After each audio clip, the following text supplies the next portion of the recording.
엄마 정말 너무한 거 아니야? 김장의 사위 도움을 왜 받아? 왜 일을 시키냐고. 얼마 안 시켰어. 이서방 추울까봐 내가 부엌에서 하라고도 했는데 뭘. 왜 이렇게 사위를 못 부려 먹어서 안달이야. 사위가 뭐 공짜로 생긴 엄마 머슴이라도 돼? 너는 말을 어떻게 그렇게 하니? 김장할 때 사위한테 도움 좀 받을 수도 있지. 부려먹긴 누가 부려먹었다고 그래? 어제 이서방도 그래. 엄마가 자기 너무 부려먹는 걸 아무렇지 않게 생각하는 것 같다고. 오늘 이야기 속 주인공은 65세 심재숙 씨입니다. 그리고 그녀의 딸과 사위에 관한 이야기이죠. 심 씨는 애 봐준 공 없다는 말을 몸소 깨닫게 되었습니다. 2년간 어린 손주를 거의 매일 봐줬는데 1년에 한 번씩 하는 김장도 못 도와주겠다는 딸과 사위가 어처구니 없었습니다. 부모는 희생해도 되고 자신들은 조금의 손해도 보고 싶지 않다는 딸과 사위. 그러면서 김장할 때 사위를 부려먹지 말라고 얼마나 난리를 치던지 심 씨는 혼이 나가는 기분이었습니다. 며느리가 시집에서 김장 돕는 건 당연하게 생각하면서 사위는 뭐가 그렇게 달라서 백년 손님을 운운하며 눈치를 봐야 하는 것인지 몰랐습니다. 이게 다 딸이 친정엄마를 업신여겨서인 듯 했습니다. 그렇다면 심 씨 또한 딸과 사위가 자신을 부려먹는 걸 참을 이유가 없었습니다.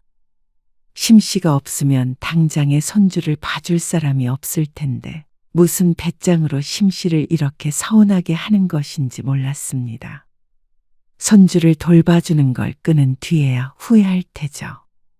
하지만 심 씨는 마음을 독하게 먹었습니다. 고마운 줄 모르고 부모를 부려먹는 딸과 사위에게 가르침을 주기로 했습니다. 심 씨는 딸이 하나, 그리고 아들도 하나 있었습니다. 아들은 1시간 정도 거리에서 혼자 살면서 직장을 다녀 만날 일이 많지 않았고, 딸 김수연은 30 후반으로 심 씨와 멀지 않은 거리에 살고 있었습니다. 거리가 가까운 것도 있지만 심 씨가 손자를 봐주고 있어서 더 가깝게 지낼 수밖에 없었습니다.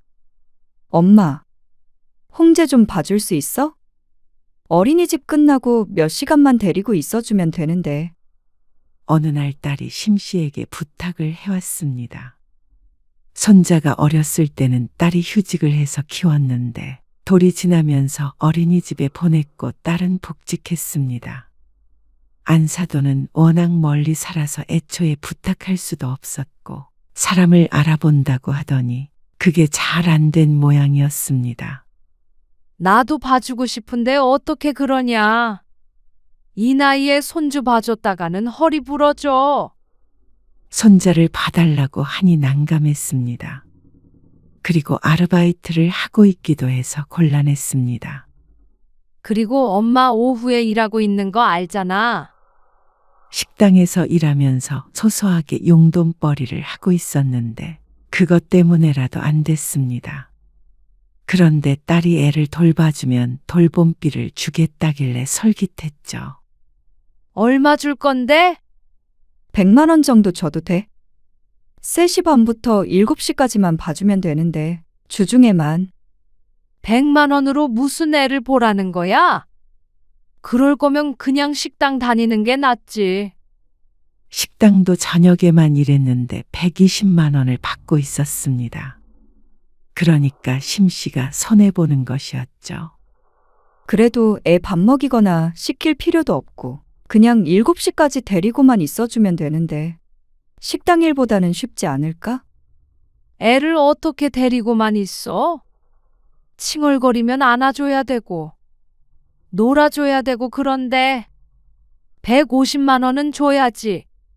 150만 원? 딸은 깜짝 놀란 것 같았습니다. 하지만 요새 애 봐주면서 그 정도 돈도 안 받는 사람이 어딨나 싶었습니다.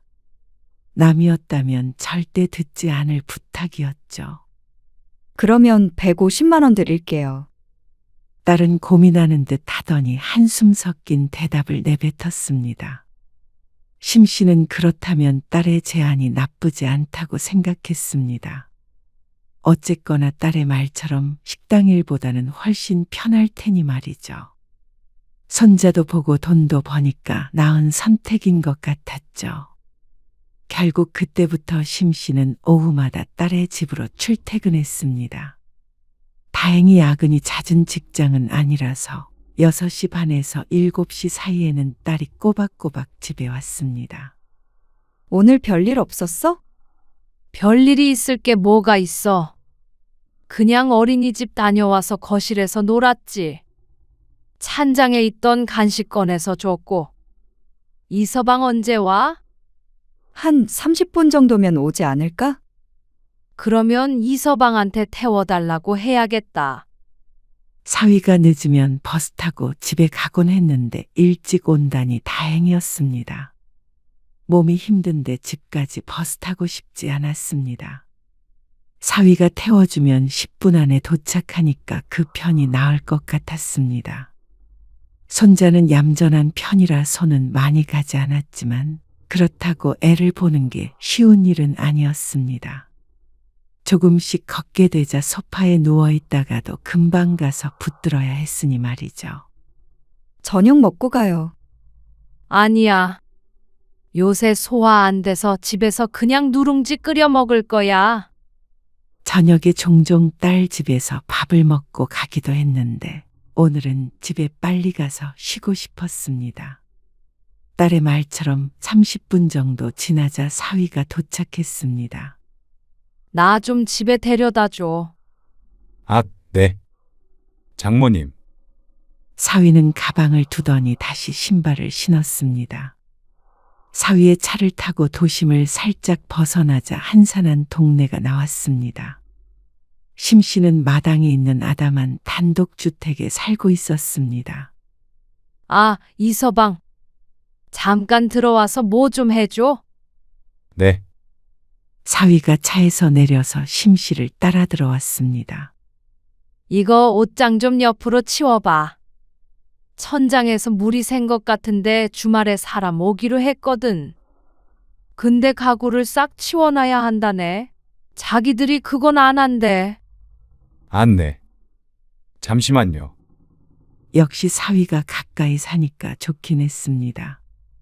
무거운 걸 옮길 때 부탁하면 되니까 따로 돈을 써서 사람을 부를 필요가 없었죠. 장모님, 이거 혼자서 옮기긴 힘들겠는데요.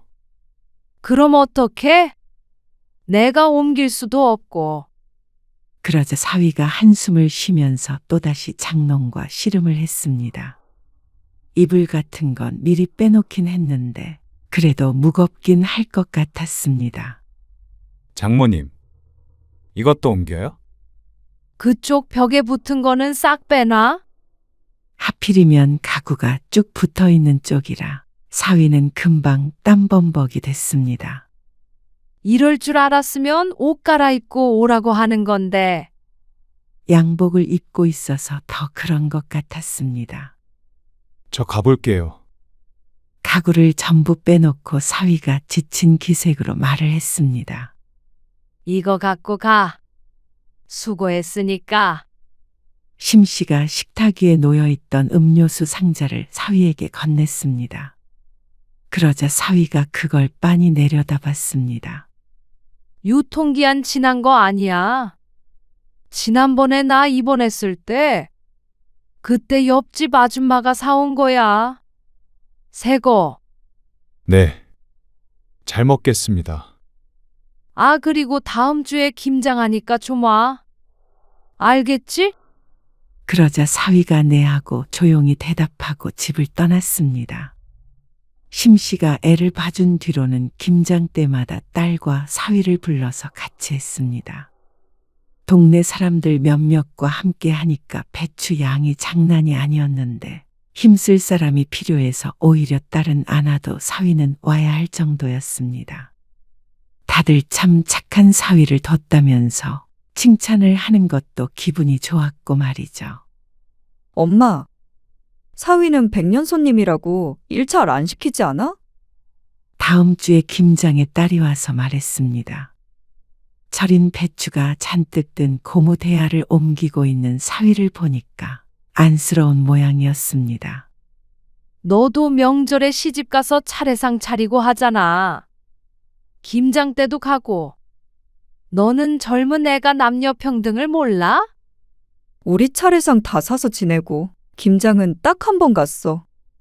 수육만 먹고 왔고. 그러니까 사위 부려먹지 말라는 말을 돌려서 하는 것 같았습니다. 그러는 엄마는 무슨 죄로 애 봐줘? 사위가 귀하지 않아서가 아니라 장모가 고생하는 걸 알면 사위도 이 정도는 해줄 수 있다고 생각했습니다. 김장이 1년에 한 번밖에 없는 건데 이걸 힘들다고 해서는 안 됐습니다.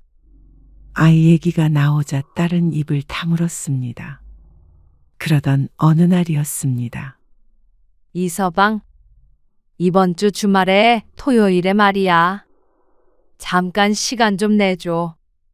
무슨 일 있으세요? 화요일 저녁 일찍 퇴근한 사위의 차를 타고 집으로 돌아가는 길. 토요일에 모임 사람들이랑 같이 당일치기로 놀러 가거든. 그래서 이서방이 운전 좀 해주면 안 될까? 우리가 5명이라 버스를 빌리기도 인원이 너무 적고. 그렇다고 운전할 수 있는 사람도 없어서 말이야. 이서방 차도 크고 그러니까 이거 타고 돌아다니면 좋을 것 같아서. 아, 그러면 모셔다 드리기만 하면 되는 게 아니라. 그래. 같이 여행한다고 생각하면 좋지. 아, 네. 그러면 일찍 출발해야 되니까 6시까지 우리 집으로 와. 네. 순순히 대답한 사위는 심씨의 집 앞에 차를 세웠습니다. 심씨는 기분 좋게 집으로 들어갔습니다. 그런데 한 20분쯤 뒤에 딸에게서 전화가 왔습니다. 엄마, 주말에 홍재 아빠 운전시켜? 왜? 아니, 놀러 가는데 왜 사위를 운전기사로 만들어? 이서방도 주말에 좀 쉬게 둬. 딸의 말에 심씨는 조금 기분이 상했습니다. 주말마다 부르는 것도 아니고 심씨가 운전을 부탁한 건 처음이었습니다. 심씨도 그러고 싶어서 그런 것도 아니었습니다. 운전해 줄 사람이 없는데 어떡해? 다른 사람들은 자식 없어? 다 멀리 사니까 그렇지. 그러자 딸이 한숨을 쉬며 말했습니다. 그럼 그냥 토요일에 내가 갈게. 싫다, 얘. 운전 많이 해야 되는데 남자가 해야지. 불안해서 어떻게 맡기니? 너 면허도 늦게 땄잖아. 그렇다고 어떻게 종일 운전을 시켜? 가까이 가는 것도 아닌데 왜 물어보지도 않고 일정을 그렇게 잡았어? 이서방 주말에 일 없는 거 아는데 뭘. 그리고 그렇게 말하면 서운하거든? 2주 전에 너희 홍제 맡기고 놀러 갔다 왔어? 안 갔다 왔어? 그건 결혼기념일이라. 어쨌거나 너희는 그렇게 엄마 부려먹으면서 하루 시간 내주는 것도 싫어서 이렇게 전화까지 했니? 심씨가 서운한 것은 이것이었습니다. 자신들이 애를 맡기는 건 되고 왜 심씨가 자식에게 뭐 좀 부탁하려고 하면 싫은 티를 팍팍 내는 것이지 몰랐습니다. 됐어. 그러면 알아서 할 테니까 이서방은 오지 말고 푹 쉬라고 해. 심씨는 딸의 대답을 듣지 않고 그냥 전화를 끊어버렸습니다. 생각 같아서는 내일에도 봐주고 싶지가 않았습니다. 딸이 전화를 해도 받지 않았습니다. 그러고는 딸에게 메시지를 보냈습니다. 내일 홍제 못 봐주니까 그런 줄 알아. 그러자 전화에 불이 났습니다. 사실 안 봐줄 생각은 없었지만 그래도 딸이 괘씸해서 해본 말이었습니다. 심씨가 그 정도로 책임감이 없지는 않았습니다. 결국 사위가 전화를 걸어서 토요일에 나오겠다고 하고 사과를 하고 나서야 기분이 풀렸습니다. 사위는 괜찮다는데 왜 딸이 나서서 난리를 치는 것인지 몰랐습니다. 그러는 게 심 씨와 사위 사이에 전혀 도움이 안 되는 걸 모르는 것 같았습니다. 심 씨는 사위를 아들같이 생각했습니다. 진짜 아들은 멀리 있으니까 사위가 더 가깝게 느껴질 수밖에 없었죠. 왔어? 시간 잘 맞췄네. 주말 오전 6시. 사위가 퉁퉁 부은 얼굴로 차에서 내렸습니다. 아직 해가 완전히 뜨기 전이라 조금 어두웠습니다. 졸음운전하면 안 돼. 사위가 피곤해 보여서 한마디 했더니 눈을 비볐습니다. 다른 사람들도 태워서 가야 하니까 얼른 출발해. 둘둘씩 짝지어 다른 동네에 살았기 때문에 서둘러야 했습니다. 아이고, 이런 사위가 어딨어? 세상에. 다들 사위 칭찬을 하느라 바빴습니다. 심 씨는 그걸 흐뭇하게 쳐다보았죠. 여행은 재미있었습니다. 역시나 운전을 해주는 사람이 따로 있으니까 얼마나 편한지 몰랐습니다. 대중교통이나 택시를 이용할 필요도 없고 그때그때 원하는 곳에서 차를 세워서 사진도 찍으니까 좋았죠. 아이고, 종일 얻어타서 미안하네. 미안하긴. 우리 사위도 맛있는 거 얻어먹고 좋지 뭐. 여행지에서 밥도 모임비로 계산했습니다. 그럼 나는 이만 가볼게. 다음에 또 가. 그래. 어서 들어가. 사람들을 먼저 다 내려주자 저녁 8시에 가까워져 가는 시간이었습니다. 이서방, 오늘 정말 고생했어. 심 씨가 사위의 어깨를 다정하게 두드리며 말했습니다. 그러고는 잊지 않고 봉투를 가방에서 꺼내서 사위에게 건넸습니다. 이거 오늘 수고해서 우리 모임비에서 따로 챙긴 거야. 아니에요. 장모님, 안 주셔도 돼요. 에이, 그래도 받아. 내가 뭐 공짜로 사위 부려먹는 그런 나쁜 장모야? 아니요, 감사합니다. 그래. 그걸로 들어가는 길에 맛있는 거 사서 들어가던지 해. 네, 오늘 그래도 재밌었지? 심 씨는 사위랑 같이 여행하는 기분도 나고 그래서 좋았습니다. 심 씨의 물음에 사위가 고개를 끄덕였습니다. 그래. 어서 들어가 봐. 수연이도 기다리겠네. 네. 그러면 쉬세요. 가보겠습니다. 심 씨는 웃으면서 손을 흔들었습니다. 종일 돌아다녔더니 참 고됐습니다. 그래서 집에 들어가자마자 씻고 잠이 들었습니다. 그런데 다음 날 아침 일찍 초인종 소리에 문을 여니까 문 밖에 딸이 아이를 안고 서 있었습니다.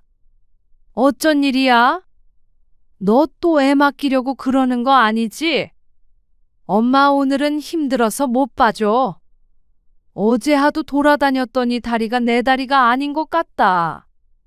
정말로 오늘은 무슨 이유가 됐건 간에 애를 봐줄 생각이 없었습니다. 그런데 딸은 그런 용건으로 온 것이 아닌 것 같았습니다. 어젯밤에 전화했는데 왜 안 받았어? 오자마자 바로 잠들었지. 엄마, 어제 이서방한테 봉투 준 거 있잖아. 봉투? 그래. 수고했다고 봉투 줬지. 근데 10만 원 넣은 거 맞아? 왜? 운전해줬으니까 당연히 줘야지. 모임비에서 뺏어준 거야. 어제 종일 운전시켜놓고 10만 원 주는 사람이 어딨어? 따지는 말에 심 씨는 조금 황당했습니다.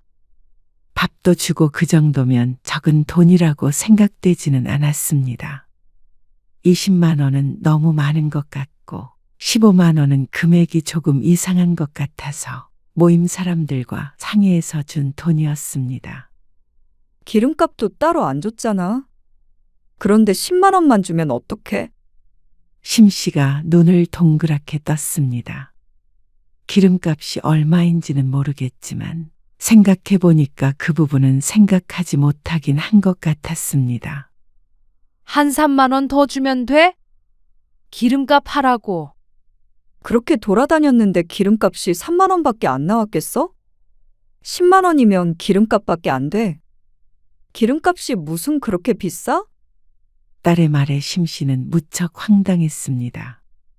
그러면 얼마를 더 달라는 말인지 몰랐습니다.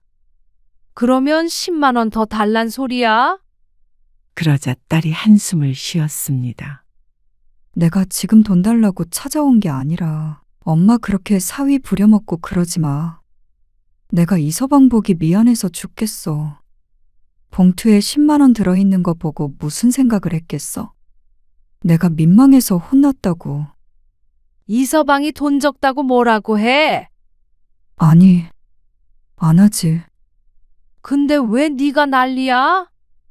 매번 딸이 문제였습니다. 아침 점심 맛있는 거 사 먹였어. 그 정도면 됐지? 무슨 돈 바라고 운전했니? 그것도 내가 생각해서 준 거지. 주기로 한 것도 아니잖아. 엄마는 우리 홍제 봐주면서도 돈 계산 정확하잖아. 그리고 남들보다 많이 받고. 그 말에 심씨도 발끈할 수밖에 없었습니다. 누가 그러니? 내가 많이 받는다고. 원래대로라면 그거의 2배는 받아야 돼. 딸이라고 기껏 봐줬더니 2배?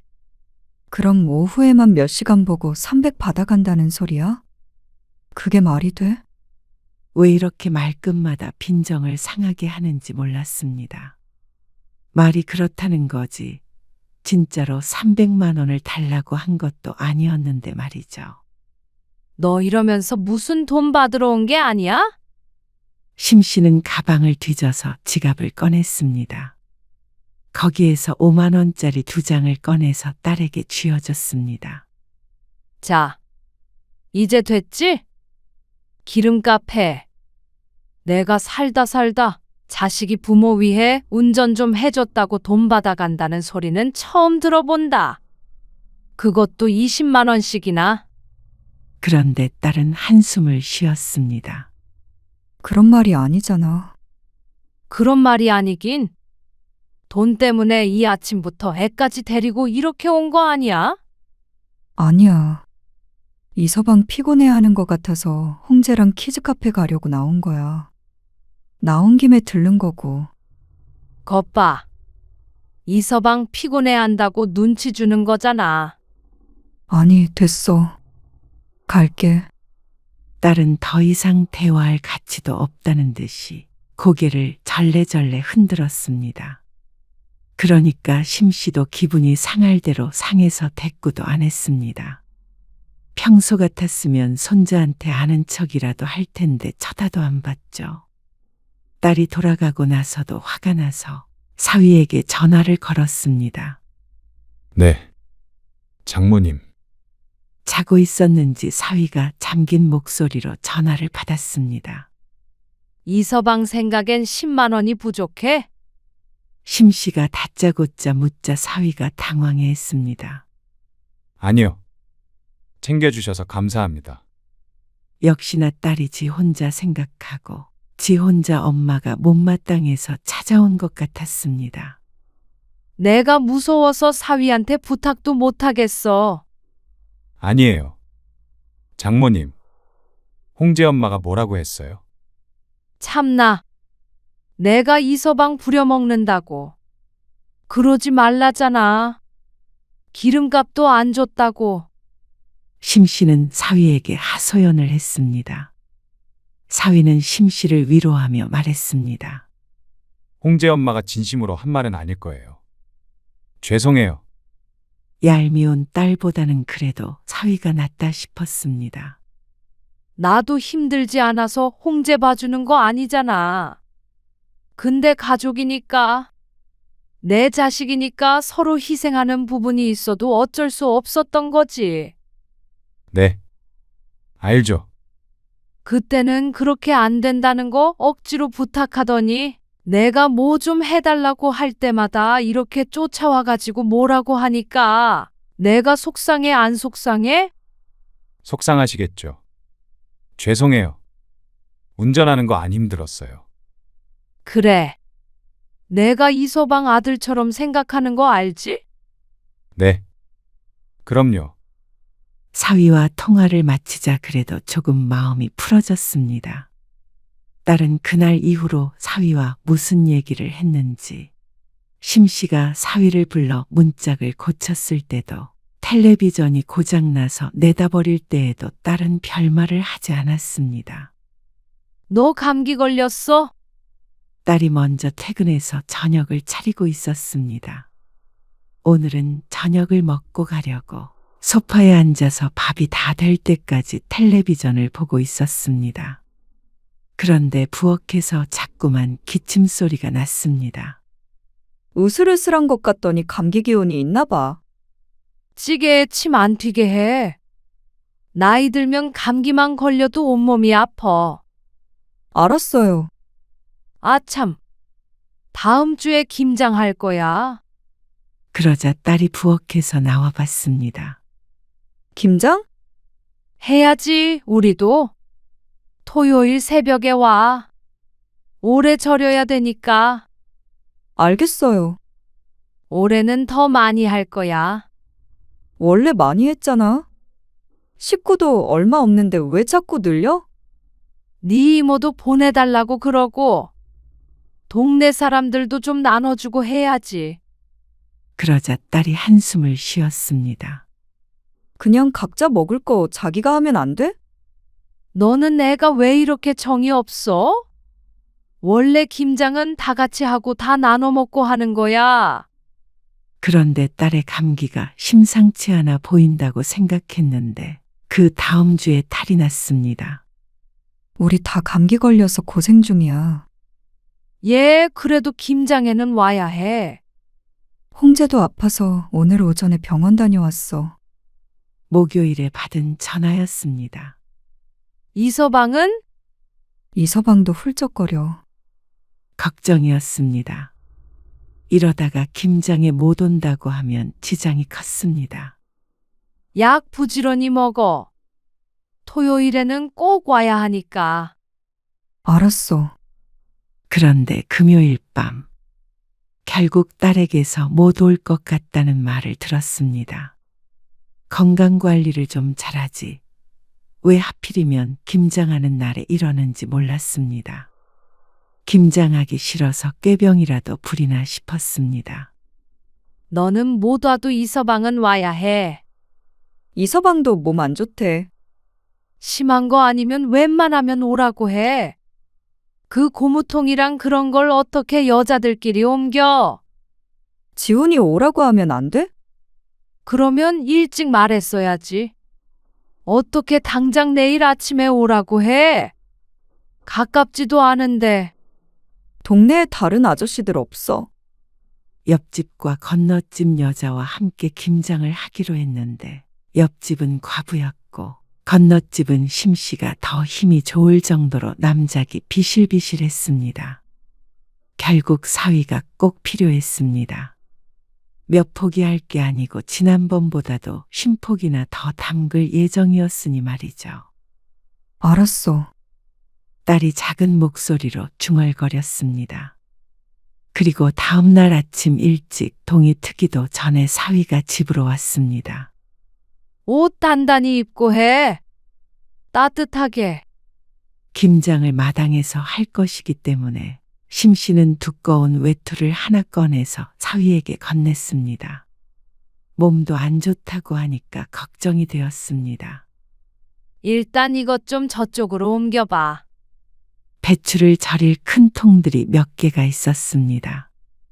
그걸 마당 가운데로 사위가 옮겼고 그 다음에는 배추가 담긴 통도 끌어다 놓았습니다. 어이구, 힘 좋네. 역시나 사위가 없었으면 큰일 날 뻔했습니다.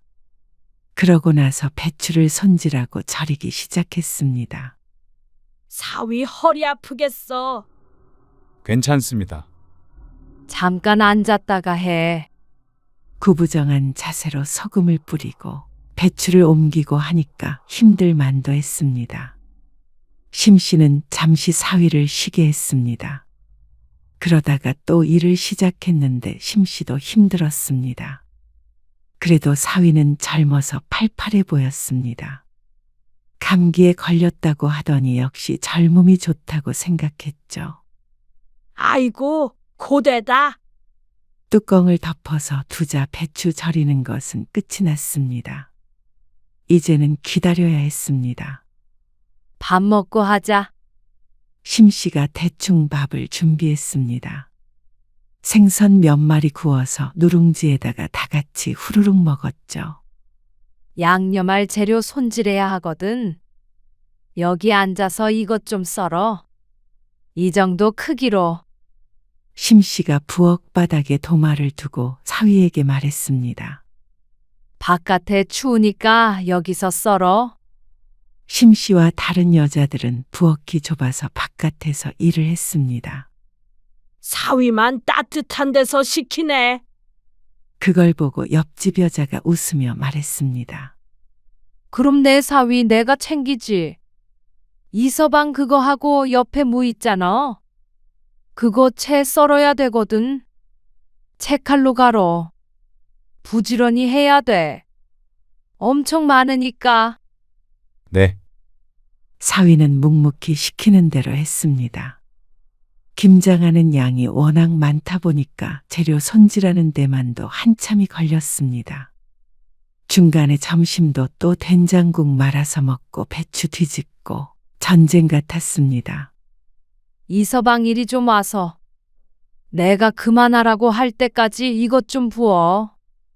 큰 대야에 양념을 만들려고 하는데 워낙 양이 많다 보니까 여자들이 하기가 힘들었습니다. 액젓을 좀 더 넣을까? 그러자 사위가 끙 소리를 내었습니다. 힘들지? 사위의 어색한 미소가 돌아왔습니다. 이제 이것 좀 섞어봐. 이게 제일 힘들어. 여자들은 못해. 고무장갑을 주며 사위에게 말했습니다. 큰 대야에 가득 담긴 양념들을 보니까 사위는 질린 듯 했습니다. 허리를 굽히고 양손으로 양념을 섞기 시작한 사위가 힘든지 자꾸만 윽 소리를 냈습니다. 그러자 그게 재밌는지 여자들이 깔깔거리며 웃었죠. 온몸을 써야지. 온몸을. 네. 아이고, 몸 안 좋다는 사위가 힘들어 보여 안쓰러웠습니다. 하지만 만약 심씨가 했다가는 일주일 내내 알아 누울 것이었습니다. 한참을 양념을 비비고 사위는 바닥에 주저앉았습니다. 허리가 아픈지 오른손으로 허리를 짚고 있었죠. 찬물에 배추를 한 포기씩 헹궈 소쿠리에 받쳤습니다. 그것도 사위의 도움을 많이 받았습니다. 아이고, 이제 배추 헹궈야 돼. 그래도 남자 힘이 있으니까 금방 되네. 사위가 무거운 배추를 들어 올리고 여자들이 수도가에 앉아서 물로 헹궜습니다. 배추를 다 씻는 데만 시간이 한참 걸렸습니다. 아이고, 얼른 해야겠다. 이제 배추에 양념을 넣는 일이 남았습니다. 이 많은 배추를 다 하려면 또 몇 시간 걸릴 것이었습니다. 그렇게 또 한참 후 김장을 다 끝냈을 때는 해가 떨어진 지 오래였습니다. 마당에 불이 환하게 켜져 있었습니다. 너무 많이 한 것 같긴 해. 다음엔 좀 줄여. 힘들어 죽겠다. 허리가 아플 만도 했습니다. 다들 허리를 두드리고 있었고 사위도 녹초가 된 것 같았습니다. 그래도 가지런히 놓인 김치통들을 보니까 뿌듯했습니다.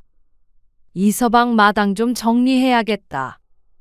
통들 전부 씻어가지고 저기에다가 엎어놔. 그럼 우리는 가볼게. 여자들이 김치를 챙겨갔고 심씨가 사위와 함께 마무리를 했습니다. 마당도 좀 쓸어주고. 심씨도 자잘하게 정리할 게 많았습니다. 그렇게 한참 청소를 하자 늦은 시간이 됐습니다.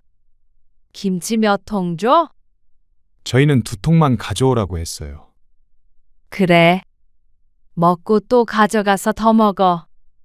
사위가 집으로 돌아가고 나서 생각해 보니까 저녁밥을 챙겨줄 걸 그랬나 싶어서 찜찜했습니다. 그런데 사위도 집에 가서 편히 먹는 게 낫겠거니 생각했죠. 그리고 다음날 아침 늦게 일어났습니다. 온몸이 두드려 맞은 듯 아팠습니다. 추운 데서 중노동을 했더니 그런 모양이었습니다. 이 씨는 점심쯤이 되어서 돼지고기를 삶기 시작했습니다. 엄마, 나왔어. 그리고 조금 있자 아들이 왔습니다. 왔어? 오느라 힘들었지. 아니, 수육했어? 했지. 얼른 앉아. 김장 잘했어? 엄청 많이 했다며. 잘했어. 네 매형이 와서 다행이지. 맛있는데? 심 씨는 어제 담근 김치와 삶은 돼지고기를 맛있게 먹는 아들을 보며 뿌듯한 미소를 지었습니다. 갈 때 한 통 가져가. 그러자 아들이 고개를 끄덕였습니다. 어제 친구들 만나서 술 많이 마셨어? 아니, 많이는 아니고 적당히 먹었어. 많이 먹었으면 오늘 못 왔지. 아들과 대화를 나누고 같이 밥을 먹고 있는데 초인종 소리가 들렸습니다. 누구지? 올 사람이 없는데. 마당으로 나가봤더니 대문 밖에 사위가 서 있었습니다. 어쩐 일이야? 김치 더 가져오라고 그래? 아니요. 어제 잠바를 두고 가서요. 그런데 사위는 집 안으로 들어오더니 심 씨의 아들을 보고 멈칫했습니다. 매형, 오셨어요? 사위가 아들과 식탁을 번갈아 보았습니다. 어쩐지 심 씨는 찔리는 기분이 됐습니다. 어제 같이 먹을 시간이 없었는데 그래도 김장 후에 수육도 안 먹은 게 마음에 걸렸습니다. 옆집이나 건너집도 집에서 먹겠다고 해서 더 기회가 없었습니다. 이서방도 앉아서 한입 해. 아니에요. 홍제 엄마가 밥하고 있어서요. 그럼 돼지고기 삶아서 어제 담근 김치에다가 먹어. 아주 맛있네. 네. 사위가 돌아섰고 심 씨와 아들이 인사를 했습니다. 매형 왠지 얼굴이 안 좋은데. 아프대. 어제보다도 상태가 안 좋아 보이긴 했습니다. 걱정되는 마음에 있다가 전화해 봐야겠다고 생각하고 까먹고 있었습니다. 아들이 저녁까지 먹고 돌아갔고 딸에게서 전화가 왔습니다. 엄마, 지훈이 왔었다면서? 왠지 그 얘기를 할 것 같았습니다. 왜? 엄마 정말 너무한 거 아니야? 지훈이 못 온다면서 돼지고기 먹으러 올 시간은 있대. 어제는 왜 안 온 거래? 왜 안 오긴? 일 때문에 바빠서 못 온 거지. 토요일에 걔가 무슨 일을 해? 사실 친구들과 약속 때문에 못 온 것이긴 했지만 그렇게 말했다가는 또 딸이 난리를 칠 것 같아서 둘러댔습니다. 근데 딸은 화가 단단히 난 것 같았습니다. 지금 이서방 응급실에서 수액 맞어. 뭐? 정말? 어제 얼마나 일을 시켰으면 그래?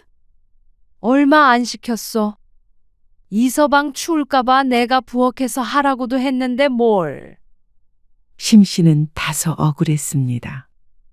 그래도 이서방 건강을 신경을 많이 썼는데 말이죠. 그래놓고는 김장한 거는 고기까지 삶아서 아들 먹이고 맨날 아들 같다고 하더니 어떻게 사람을 그렇게 비참하게 해? 이서방이 얼마나 서러웠겠어? 그걸 그새 가서 말했어? 지금 그게 중요해? 누구는 새벽부터 밤까지 종일 머슴처럼 일하고 누구는 편하게 먹기만 하고. 그건 정말 아니야. 시어머니가 날 그렇게 취급했다고 생각해봐. 뭐? 네 시어머니가 그랬어? 아니, 우리 시어머니는 엄마처럼 그렇게 안 해. 왜 이렇게 사위를 못 부려먹어서 안달이야? 엄마 아들은 아까워서 일도 안 시키면서. 사위가 뭐 공짜로 생긴 엄마 머슴이라도 돼? 너는 말을 어떻게 그렇게 하니? 김장할 때 사위한테 도움 좀 받을 수도 있지. 부려먹긴 누가 부려먹었다고 그래? 어제 이서방도 그래. 엄마가 자기 너무 부려먹는 걸 아무렇지 않게 생각하는 것 같다고. 뭐? 사위가 그런 말을 한 것이 믿어지지가 않았습니다. 군말 없이 했으면서 뒤에서는 꼭 이렇게 일일이 일러바치나 싶었습니다. 그리고 부려먹는다는 말을 사위가 직접 한 것에 배신감을 느꼈습니다. 김치를 뭐 나 혼자 먹으려고 담갔어. 그렇다고 우리 주려고 한 것도 아니잖아. 우리 1년에 많이 먹어야 2통이야. 친척들까지 다 나눠주려고 담그는 걸 왜 사위를 시켜? 그래놓고 아들은 고생 안 시키려고 부르지도 않고. 다음 날에 고기 먹이고 김치도 싸줬지. 아들 같은 사위가 어디 있어? 엄마는 사위가 어렵지도 않아. 말문이 막혔습니다. 지금 아들 불러서 고기 좀 먹였다고 이렇게까지 말하는 것인지 어처구니가 없었습니다. 심씨가 자기들을 위해 해준 것들이 있는데 그런 것들은 전부 까먹어버리고 지들이 희생한 것만 생각하니까 할 말도 없었습니다. 그래. 이제 이서방 절대 김장에 안 부를게. 그리고 주말마다 불러서 뭐 옮겨라, 뭐 고쳐라. 그것도 하지 마. 동네 사람들한테 부탁하면 되잖아. 심씨는 말문이 막혔습니다. 제발 이서방 좀 괴롭히지 마, 어? 심씨는 화가 나서 대꾸했습니다. 그래. 안 부른다고. 대신에 나도 내일부터 애 안 봐줄 테니까 그런 줄 알아. 그러자 딸도 말이 없었습니다. 거친 숨소리만 귓가에 울렸습니다.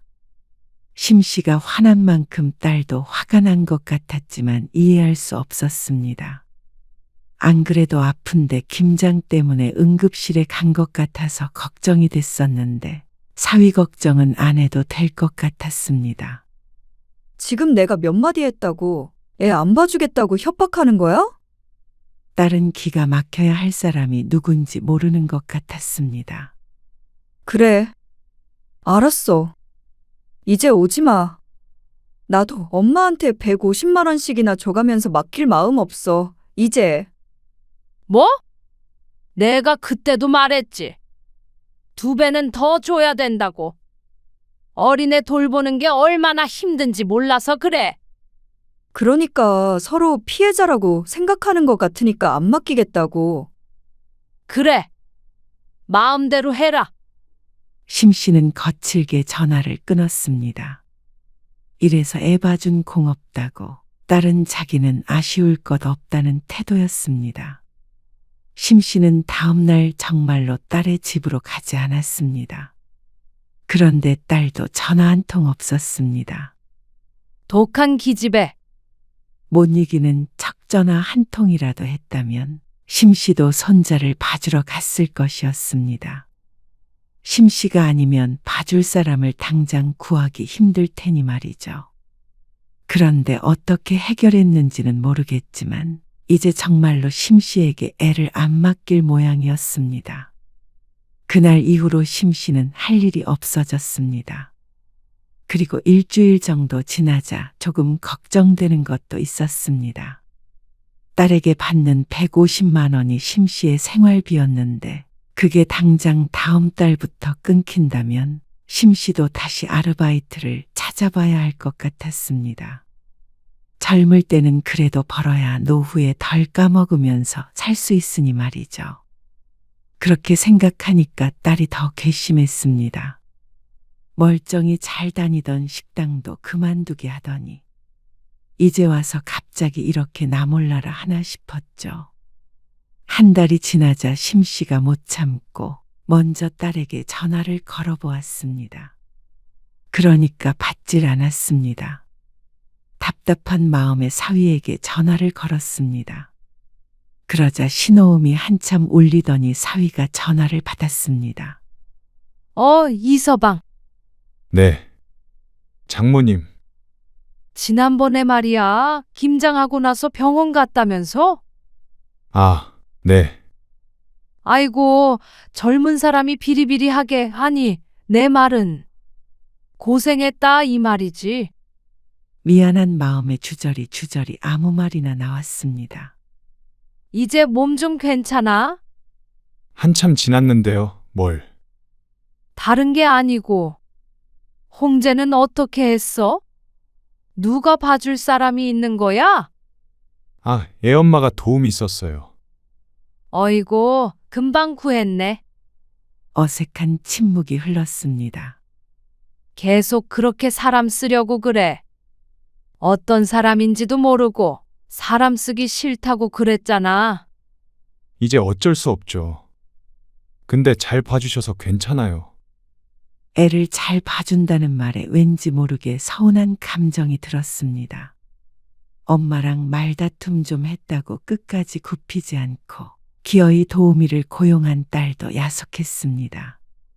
심 씨는 최근에 식당 몇 군데를 가보았는데 월급이 너무 적어서 아직 일을 시작하지 않았습니다. 그리고 내심 딸이 다시 연락을 할 줄 알고 기대하고 있었습니다. 그런데 모든 게 다 물 건너간 것 같았습니다. 생각해보면 손자 돌보는 것보다 나은 일이 없었습니다. 내 손자 매일 봐서 좋기도 하고 종일 보는 것도 아니기에 크게 힘들지 않았습니다. 150만 원도 큰 돈이었죠. 내가 다시 봐줄 수도 있는데 돈도 많이 들 거 아니야. 그래서 심 씨가 먼저 은근히 운을 뗐지만 사위가 거절했습니다. 아니요. 괜찮아요. 생각보다 적게 들더라고요. 앞으로는 안 봐주셔도 괜찮아요. 그러면서 사위는 이만 끊겠다고 했습니다. 다른 할 말이 없어서 심 씨는 그냥 그렇게 전화를 끊어야 했습니다. 어쩐지 허탈한 기분이 들었습니다. 손자를 안 봐주겠다고 한 건 심 씨였는데 어째서 딸과 사위에게 쫓겨난 기분이 드는지 몰랐습니다. 그런데 그날 밤 딸에게서 연락이 왔습니다. 한 달 만에 전화를 다 했어. 심 씨가 불퉁하게 말하자 딸이 덤덤한 목소리로 대답했습니다. 우리 곧 이사가. 뭐? 어디로? 홍재 아빠 발령나서. 엄마 피해서 이사까지 가니? 심 씨가 발끈해서 말했습니다. 그러자 딸이 대꾸했습니다. 그런 건 아니고 정말로 발려나서 가는 거긴 한데. 좀 떨어져 사는 게 우리한테도 좋을 것 같아서 반가웠어. 뭐? 딸의 말에 심 씨는 충격을 받았습니다. 너 엄마가 그동안 홍제 키워준 거에 대한 고마움은 없는 거니? 고맙지. 맨날 고맙다고 했잖아. 150만 원 많은 줄 알면서도 그래서 준 거잖아. 내 월급 생각하면 정말 큰 돈이었어. 우리한테는 그래도 엄마 용돈 하라고 이서방이 흔쾌히 준 거야. 아니, 이런 말 이제는 소용없고. 엄마도 더 이상 손자 때문에 힘들어하지 말고 엄마 하고 싶은 거 하면서 지내시라고요. 심 씨는 2달 뒤에 이사한다는 딸의 말을 듣고 아무런 대답도 하지 못했습니다. 손자를 돌보기 힘들긴 했어도 딸과 가까이 살아서 좋은 점이 더 많았습니다. 주변 사람들도 다들 부러워했고 말이죠. 그런 딸이 떠나간다니까 마음 한구석에 큰 구멍이 뚫린 것 같았습니다. 하지만 그게 끝이었습니다. 이제는 멀어질 일만 남은 것이었습니다. 슬픈 한편 딸이 야속했습니다. 끝까지 심 씨에게 매정한 것 같았습니다. 사위 고생시킨 것은 미안하지만 그래도 잘해준 게 더 많다고 생각했습니다. 하지만 서로의 생각이 너무 다른 것이었죠. 그렇게 2달 뒤에 딸은 이사를 했습니다.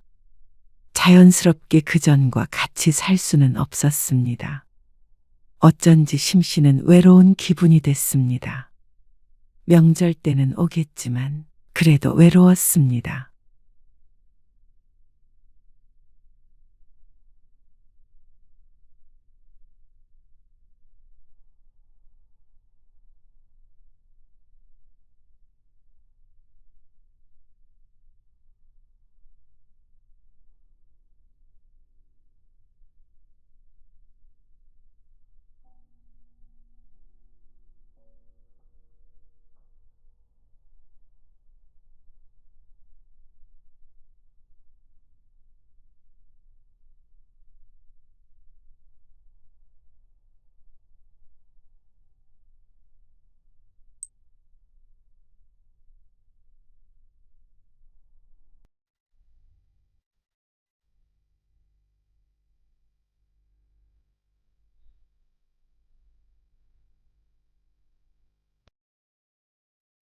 엄마, 나 용돈 좀 줘. 너 그럴 거면 차라리 다시 취업을 해. 어? 그러면 애기 안 가질 거냐고 시어머니가 엄청 뭐라고 하실걸. 너 거기 애 낳으러 갔니? 왜 그런 취급을 받고 살아? 바보야? 내가 너 그러라고 결혼시켰어? 너 박서방한테 말 못하면 엄마가 전화해? 아니, 전화를 왜 해? 내가 애야? 애가 아닌데 왜 자꾸 용돈을 달라고 그러냐고. 엄마가 엄마잖아. 친정엄마가 용돈 좀 못 줘? 그러면 돈 버는 남편이 살림하는 아내 용돈 좀 못 줘? 생활비와 용돈은 별개야. 전업주부라도 당당하게 말할 수 있어야지. 돈 한 푼 마음대로 못 쓰고 어떻게 사니? 그래서 엄마는 이제 나 안 도와주겠다는 거야? 오늘 이야기 속 주인공은 56세 정경욱 씨입니다. 그리고 그녀의 딸에 관한 이야기이죠. 정 씨는 딸을 괜히 결혼시킨 것인가 싶었습니다. 어린 나이에 결혼을 하니까 탈이 났다고 생각했죠. 남들은 다 결혼을 잘 시켰다고 했는데 그건 속 사정을 모르고 하는 소리였습니다. 분명히 능력 좋은 남자와 결혼을 해서 손에 물 한 방울 안 묻히고 살 것 같았던 딸은 전업주부라 돈 쓰는 게 주눅이 든다고 했습니다. 얼마나 사위가 짜게 굴면 그러는지 모르겠지만 친정엄마 입장에선 속상할 수밖에 없었습니다. 그래서 10만 원, 20만 원씩 주게 된 용돈. 처음엔 가벼운 마음이었는데 지속적인 딸의 부탁에 정 씨도 괴로워졌습니다. 돈도 돈이지만 이렇게까지 집에서 대접도 못 받고 사나 싶은 마음에 매번 화가 났습니다. 그리고 결혼했으면 끝이지. 자꾸만 손을 벌리는 딸도 답답했고 말이죠. 그래서 딸의 사정이 어찌 됐건 간에 이제 더 이상 관여하지 않기로 했습니다. 지지고 볶는 것도 부부간의 일이었지 정 씨가 상관할 문제가 아니었습니다. 그런 정 씨에게 딸은 서운하다며 악을 썼습니다. 그래서 정 씨도 극단적인 결정을 할 수밖에 없었죠. 정 씨는 딸이 하나 있었습니다. 딸이 하나라 많은 사랑을 주며 키웠습니다. 어려서부터 공부를 잘했는데 대학을 졸업하고도 계속 공부를 하다가 26에 취직을 했죠. 들어간 직장이 좋은 편이라 이제 딸에 관해서는 걱정은 끝이라고 생각했습니다. 자기 앞가림 잘하다가 30 초중반쯤 결혼하겠거니 생각했죠. 그런데 딸은 취직한 지 1년 만에 갑자기 결혼을 하겠다고 선언했습니다. 결혼을 하겠다고? 딸의 나이가 27이었습니다. 너무나도 이른 나이에 정 씨 부부는 놀랄 수밖에 없었습니다. 너 혹시 임신한 건 아니지? 두근대는 가슴을 진정시키며 물었는데 다행히 그건 아니라고 대답했습니다. 안도의 한숨을 쉬고는 정 씨가 본격적으로 딸을 추궁했습니다. 그런데 갑자기 무슨 결혼을 하겠다고 그래? 남자친구 있다고 했잖아. 남자친구 있으면 다 결혼해? 그래. 수빈아, 천천히 생각해. 너는 10년은 더 있다가 결혼해도 돼. 요새 누가 20대 중반에 결혼을 해. 남편도 애가 타는지 조용히 딸을 설득하려고 했습니다. 하지만 딸은 뭐가 문제냐는 듯 아주 태평했습니다. 결혼하는데 나이가 뭐가 중요해? 어차피 할 거 조금 빨리 해서 안정적으로 살면 좋잖아. 지금 삶도 안정적이잖아. 그러면서 딸은 남자친구가 돈도 잘 벌고 부모님도 풍족하다고 했습니다. 본인도 큰 부자는 아니어도 부족함 없이 살고 있는데 왜 갑자기 안정 타령인지 몰랐습니다. 그런데 그런 정 씨에게 딸이 말했습니다. 영호 씨는 지금 35이란 말이야. 그러니까 그렇게 따지면 어린 나이도 아니야. 남자친구가 연상인 줄은 알았지만 이렇게까지 차이나는 줄은 모르고 있던 정씨 부부는 입을 쩍 벌렸습니다. 8살 차이야? 그러자 딸이 고개를 끄덕였습니다. 딸이 늘 아빠 같은 사람을 만나고 싶다고 그랬는데 정말로 그런 나이 많은 사람을 만날 줄은 몰랐는지 남편은 웃지도 울지도 못했습니다. 좀 더 생각해보고 결정해. 연애도 얼마 하지도 않았잖아. 1, 2년 더 만나보다가 그때도 결혼하고 싶으면 해. 안 늦어. 그러면 늦어. 왜? 남자가 도망이라도 간대? 남자친구가 너무 나이 들잖아? 너 스스로를 생각해야지. 왜 꼭 남자 쪽에 맞추려고 해? 답답한 듯 남편이 말려지만 소용없었습니다. 일단 데리고 올 테니까 만나봐. 역시나 외동딸을 이기진 못했습니다. 만나보지도 않고 무턱대고 반대만 할 수는 없는지라 정씨 부부는 보름쯤 뒤에 그 남자를 만나게 됐습니다. 안녕하세요. 첫인상은 나쁘지 않았습니다. 멀끔하게 잘생겼고 진중해 보였습니다. 그런데 대화를 나누며 마음에 들지 않는 점들이 보였습니다. 수빈아, 그건 아니야. 전혀 모르는구나. 어떤 주제로 대화를 나누고 있다가 딸이 한마디 하면 그걸 꼭 고쳐주려고 했습니다. 딸이 잘 모르고 한 말이긴 했지만 사실 그게 맞든 안 맞든 일단은 정씨의 딸이 아무것도 모른다는 듯한 취급이었습니다. 그러니까 딸이 민망한 표정을 지었습니다. 아, 몰랐네. 남자친구의 회사에 관한 이야기니까 잘 모를 수도 있었습니다. 정씨도 잘 모르니까 그냥 듣고만 있었는데 그걸 굳이 그렇게 콕 집어내야 했나 싶었습니다. 수빈이가 아직 어려서. 정씨가 말하자 끝까지 듣지도 않고 남자가 대답했습니다. 네. 제가 잘 가르치면 되죠. 그 말에 기분이 요상했습니다. 묘하게 기분 나쁜 말이었습니다. 그게 자신이 너무 딸을 과보호해서 그런 것인지 몰랐습니다. 하지만 남편도 마찬가지인지 미소 지은 입술이 삐뚤음했습니다. 엄마, 오늘따라 밥이 더 맛있다. 그래? 많이 먹어. 남편이 남자와 대화를 하길래 정씨도 딸과 몇 마디 주고받았는데 그때 갑자기 바람 빠지는 웃음소리가 들렸습니다. 그래서 쳐다보자 딸의 여자친구가 비웃음을 짓고 있었습니다. 근데 이 나이에 어머니한테 반말하는 건 좀 아니지 않나? 그러지 마. 남들이 욕해. 따지고 보면 틀린 말은 아니었습니다. 하지만 그 말을 굳이 정씨 부부가 듣는 앞에서 딸을 나무라듯이 했어야 했나 싶었습니다.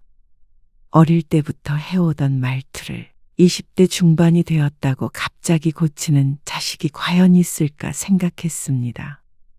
그런데 딸은 거기에다가 대고 볼멘 소리 한 번도 안 하고 노력할게라고 순순히 대답했죠.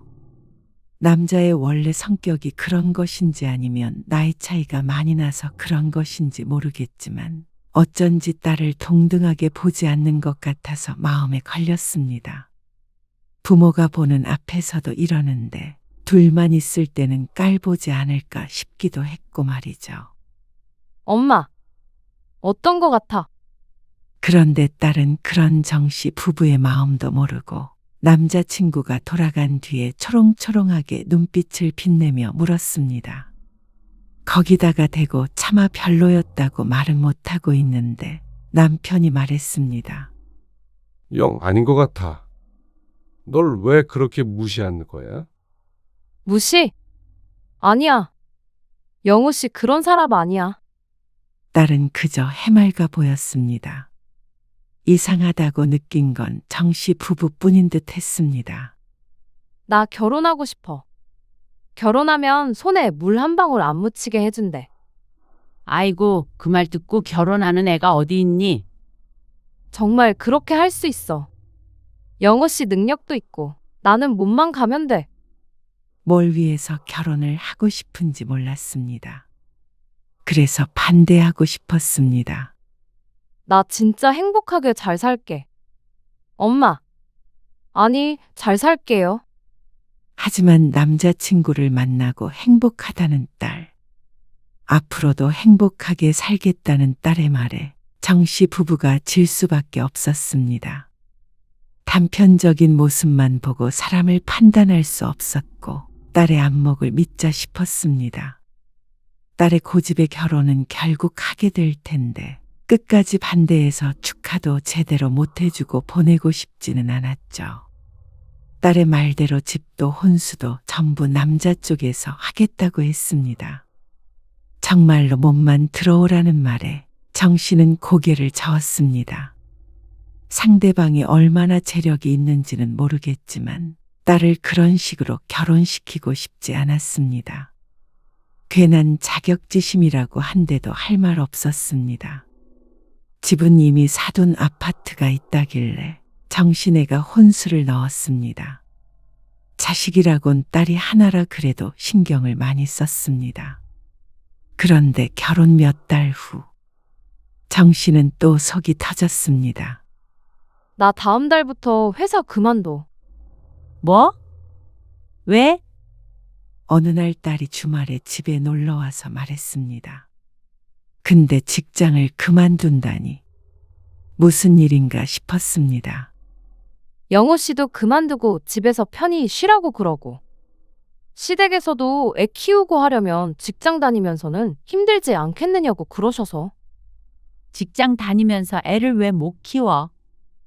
육아휴직을 해도 되는 거고, 최악의 경우엔 사람을 써도 되는 건데, 내 애기를 왜 남의 손에 맡겨? 아무리 그래도 멀쩡히 잘 다니는 직장을 그런 이유로 그만둬? 너 거기 들어가려고 공부 얼마나 했는데 그래? 아깝지도 않아? 직장에 다니기 시작한 지도 1년이 조금 넘었을 뿐이었습니다. 모아둔 돈도 거의 없을 테고 그래도 살아가려면 내 돈 나올 구석은 있어야 하는 건데 딸이 너무 경솔하다고 생각됐습니다. 돈 부족한 거 아닌데 뭘.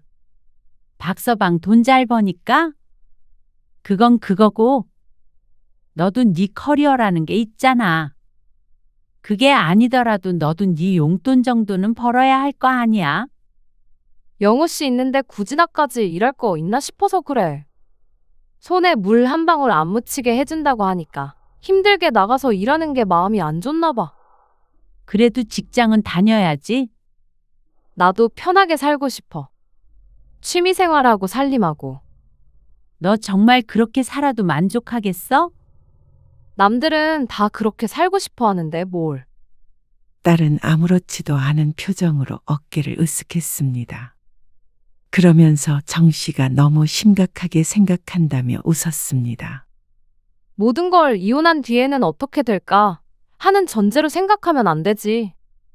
딸의 말도 틀린 말은 아니었지만 정 씨가 이혼을 염두에 두고 한 말은 아니었습니다. 세상이 변해서 여자도 능력이 없으면 집에서 길을 못 펴는 법이었습니다. 상결례에서 만난 사돈 내외는 기가 세고 전형적인 기성세대 느낌이 났습니다. 그러니까 여자는 집에서 남편 내조나하며 살아야 한다고 생각했을지도 몰랐습니다. 하지만 그렇기 때문에 더욱더 딸이 직장을 그만두지 말았으면 했습니다. 옛 방식으로 생각하자면 며느리란 시집에서 그리 대접받는 위치는 아니었으니 말이죠. 하지만 똥고집 딸을 누가 말릴까요?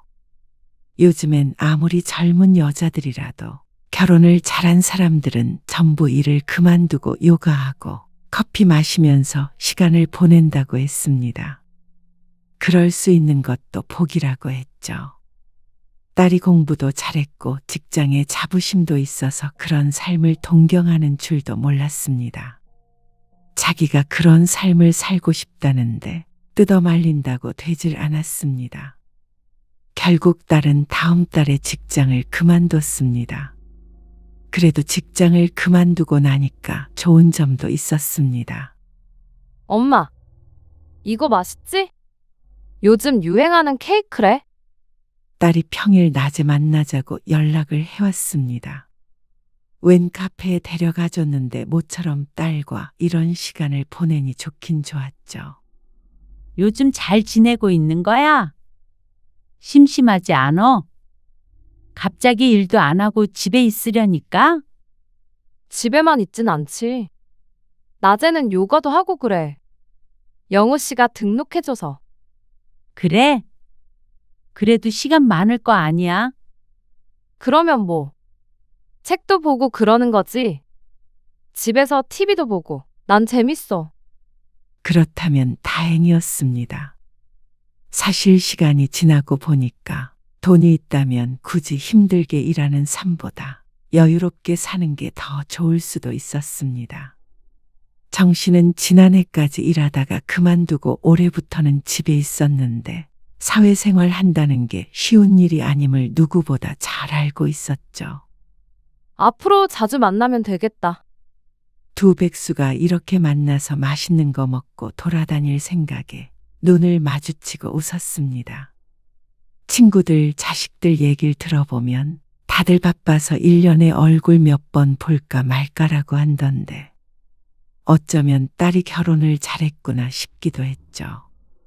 그런데 딸과의 만남은 자주 성사가 되지 않았습니다. 처음 반년 정도는 만나서 밥도 먹고 영화도 보고 했는데 어느 순간부턴가 딸은 바빠졌습니다. 전화를 해보면 보통 시집에 가 있다고 했습니다. 남편도 없이 너 혼자 거기 가 있는 거야? 부르시니까 왔지. 왜? 김장하러. 김장은 알겠는데 그러면 적어도 주말에 남편과 함께 가야지 뭐 한다고 혼자 가 있는지 몰랐습니다. 부른다고 안 갈 수도 없을 텐데 왜 며느리만 부르는지 사돈이 이해가 안 됐죠. 집에서 노는 사람이 와야지. 그렇다고 영호 씨도 같이 하라고 할 순 없잖아. 일하느라 힘든데. 아이고, 김장이 얼마나 중노동인데. 정 씨는 시어머니가 돌아가시고 김장을 하지 않았지만 젊었을 적에는 만삭 때까지도 김장에 불려가서 100포기씩 담갔습니다. 딸이 해보지도 않은 일로 고생할 생각에 걱정이 되었습니다. 편들어줄 남편도 없으면 아무래도 시집이라는 게 불편할 수밖에 없는데 말이죠. 시집에서 받은 게 많으니까 이 정도는 감수해야지. 뭐? 나도 가고 싶어서 가는 거 아니야? 엄마까지 뭐라고 그러지 마. 스트레스 받아. 가면 또 애기 언제 생기냐고 그러실 거고. 한숨 쉬며 하는 딸의 말에 기분이 상하는 건 어쩔 수 없었습니다. 받은 게 많아서 평일이든 주말이든 상관없이 자꾸만 불려다니나 싶었습니다. 그럴 거면 평범하게 반반 결혼하고 직장도 다니고 시집에 끌려다니지 않으면 될 일인데. 하지만 그렇게 생각하면 한도 끝도 없었습니다. 그래서 딸에게 더는 말하지 않았습니다. 딸과는 가끔씩 만나긴 했습니다. 그런데 대부분 딸이 집으로 찾아왔죠. 집이 좋다? 너희 집은 따로 있잖아, 이제. 우리 엄마 너무 정없네. 나 배고프다. 나가서 먹자니까 왜 엄마 귀찮게 자꾸 집에서 먹자고 그래? 집밥 먹고 싶어서 그렇지. 집밥 같은 건 신경도 안 쓰던 딸이 독립을 하긴 했구나 싶었습니다. 요리할 줄 아는 게 많지 않으니까 먹는 게 부실하구나 싶었습니다. 너 집에서 밥은 해 먹지? 맞벌이 하면 모르겠는데 전업주부 됐으면 그래도 이것저것 할 줄 알아야지. 안 그래도 요리학원 등록했어. 그거는 시어머니가 등록해 주셨지. 그래서 요새 바쁘다고 했습니다.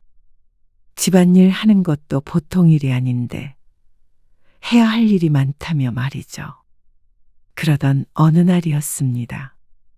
딸이 정 씨에게 전화를 해왔습니다. 엄마, 나 50만 원만 빌려줘. 뭐? 50만 원? 응. 급해서. 다급해 보이는 딸의 목소리에 정 씨는 묻지도 않고 바로 딸에게 50만 원을 송금해 주었습니다. 그러자 고맙다는 카톡 메시지가 왔습니다. 친구의 결혼식인데 축의금을 깜빡했나 어쨌나. 아무튼 그런 말을 덧붙였는데 정 씨는 금방 주겠거니 해서 신경 쓰지 않았습니다. 그날 딸에게서는 연락이 없었고 다음 날도 마찬가지였습니다. 의아하긴 했습니다. 기억력이 좋아서 일어컬 잊어버릴 딸이 아닌데 빌려간 돈을 안 갚으니 말이죠. 그런 딸에게 돈을 돌려달라는 말은 하지 않았습니다. 시집간 딸에게 50만 원 정도는 이벤트성으로 용돈으로 줘도 되겠다 싶었습니다. 그런데 어느 날 오랜만에 딸을 만났을 때 조금 이상한 걸 느꼈습니다. 수빈아, 엄마 예솔이 결혼식 때 입을 옷 좀 같이 골라줄래? 조카 결혼식이 보름 앞으로 다가왔을 때였습니다. 집에 있는 옷을 입고 가려니까 남편이 맨날 똑같은 옷만 입는다며 딸과 함께 백화점에 다녀오라고 했습니다. 때마침 딸이 요리학원도 요가도 안 가는 날이라길래 모처럼 딸과 쇼핑이나 해야겠다 싶어서 딸을 불러냈습니다. 이거 어때? 예쁘다. 화사해 보여. 갈색 빛의 긴팔 원피스를 들어 몸에 대보자 딸이 고개를 끄덕였습니다. 아까 전에 입어보았던 살구색 블라우스를 살까 원피스를 살까 고민하던 찰나에 딸에게 딱 어울릴 만한 옷이 보였습니다. 수빈아, 너는 이거 어때? 너도 하나 사면 되겠다. 어차피 딸도 결혼식에 갈 예정이었으니까 나온 김에 딸 것도 사면 되겠다 싶었습니다. 딸한테 무척 어울릴 것 같기도 했고 말이죠. 그런데 딸이 어쩐지 시큰둥한 반응을 보였습니다. 별로 마음에 안 드네. 왜? 예쁜데? 고급스러워 보이고. 딸이 미적지근한 반응을 보였습니다. 부잣집 며느리가 되더니 눈이 높아졌나 싶었습니다. 이거 싼 거 아니야? 가격표를 보니까 다른 옷들보다도 가격대가 있었습니다. 아니야. 나는 오늘 옷 안 살래. 엄마 거만 사. 이상했습니다. 결혼하기 전에는 같이 쇼핑을 하면 서로의 것을 골라주곤 했는데 딸이 아무것도 안 사겠다고 한 것은 처음이었습니다. 정 씨의 옷을 고를 때 제잘제잘 말이 많은 걸 보면 무슨 일이 있었던 것 같지는 않은데 말이죠. 엄마 마음에는 쏙 드는데 엄마가 사주면 살 거지? 정 씨가 장난스럽게 묻자 딸도 웃으면서 고개를 끄덕였습니다. 사주면 당연히 사지. 공짠데. 그럼 엄마가 사줄게. 이거 입고 와. 결혼식에. 그러자 딸이 무척 좋아했습니다. 마음에 안 든다더니 그건 아니었던 모양이었습니다. 밥을 먹은 것도 정 씨가 계산했습니다. 딸 성격에 원피스를 받았으면 밥값은 먼저 계산하겠다고 나섰을 텐데 결혼하더니 조금 달라졌습니다. 그런데 헤어질 때쯤 딸이 정 씨에게 말했습니다. 엄마, 오랜만에 딸내미가 쇼핑 시중 들었는데 용돈 없나? 용돈. 너 옷 사줬잖아. 그런 거 말고 용돈. 애교스럽게 말하는 딸이었지만 정 씨는 얘가 왜 이러나 싶었습니다. 부잣집 며느리가 된 후로 어쩐지 더 쪼잔해진 것 같기도 했습니다. 어머, 얘가 돈독이 올랐나? 그러면서 정 씨는 지갑을 열었습니다. 원피스는 선물이고 그래도 하루를 내어줬으니까 기분 좋게 주자 싶었습니다. 굳이 용돈을 달라는 데에는 이유가 있을 것 같기도 했습니다. 마침 5만 원짜리가 있어서 내 장을 꺼내서 주자 딸이 기뻐했습니다. 다음엔 네가 싸.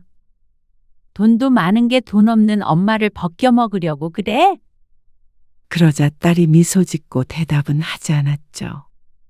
그날도 어딘가 모르게 이상하다고 생각은 했지만 그 이후에 종종 더 만나게 되면서 정 씨는 고개를 갸웃거리게 되었습니다. 만날 때마다 느끼는 것이었지만 딸이 좀처럼 지갑을 여는 법이 없었습니다. 결혼하고 여유롭게 살다 보면 더 흥청망청 쓰게 될 텐데 어째 반대가 된 것 같았습니다. 여유롭게 살고 싶다더니 왜 갑자기 허리띠를 졸라매는 것인지 몰랐습니다. 엄마, 나 용돈 좀. 그리고 용돈 달라는 말을 몇 번이나 들었습니다. 만났을 때 할 때도 있었고 전화로 한 적도 있었습니다. 학생 때도 잘 안 하던 말을 결혼한 뒤에 하니까 의아할 수밖에 없었습니다. 용돈 쓰라고 장난처럼 10만 원, 20만 원 주던 게 쌓이니까 금액이 상당했습니다. 은행 앱을 확인해 보던 정 씨는 깜짝 놀랐죠. 그러던 어느 날이었습니다. 남편의 환갑이 다가올 때였죠. 무슨 여행이야? 그냥 수빈이 불러서 밥 한 끼 먹으면 되지. 아니, 누가 사람들 다 초대해서 잔치라도 하자 그래요? 그냥 우리 둘이 소소하게 기념으로 여행 한번 가자 그러는 거지. 당신 지난번에 안 사돈 생일 때문에 그러는 건 아니지? 남편이 눈을 가늘게 뜨고 쳐다보았습니다. 몇 달 전에 안사돈의 생일이었는데 딸에게 듣기론 해외여행을 보내줬다고 들었습니다. 물론 그런 걸 바라고 있는 건 아니었지만 그래도 환갑이고 딸이 결혼하고 처음 돌아오는 생일이니까 딸과 사위가 뭐라도 챙겨주지 않을까 싶었습니다. 사위가 돈을 잘 벌어서가 아니라 환갑이면 그 정도 기대는 해도 된다고 생각했습니다. 해외여행 말고 제주도 정도도 좋을 것 같지 않아? 남편이 못 말린다는 듯 고개를 저었지만 얼굴에 웃음이 있었습니다. 남편도 싫지 않은 눈치였습니다. 그런데 환갑이 일주일 전으로 다가왔는데도 딸이 아무런 연락이 없었습니다. 사실 여행을 가려거든 아무리 제주도라도 일주일 전에는 예약을 해야 할 텐데 말이죠. 이마저도 늦긴 한 것 같지만 그래도 그때까진 일말의 기대감이 있었습니다. 너 설마 아빠 환갑 까먹은 건 아니지? 에이, 설마 내가 아빠 환갑을 까먹겠어? 그런데 왜 아무 말도 안 해? 엄마 좀 서운해지려고 하는데. 에이, 바빴어.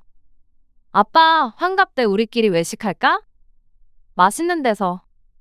그런데 딸의 말에 다소 맥이 빠졌습니다. 제주도 여행이 아니라면 근처 어디로 가야 하나, 티켓이 필요 없는 곳이 어딜까 생각하고 있던 차였는데 말이죠.